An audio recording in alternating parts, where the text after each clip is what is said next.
In today's video, I want to show you how to change personal hotspot password on iPhone. To change your personal hotspot password, it's very simple, and I'm going to be showing you that real quick. The first thing I want you to do, I want you to go to your settings on your iPhone.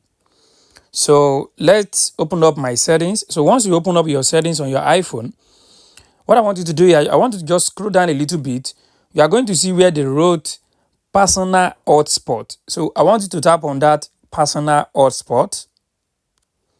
So once you tap on that personal hotspot, under it you are going to see where they wrote Wi-Fi password.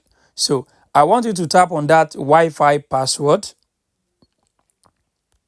So once you tap on that Wi-Fi password, it will display your passwords for you. So what you just have to do is this: you just have to cancel this password.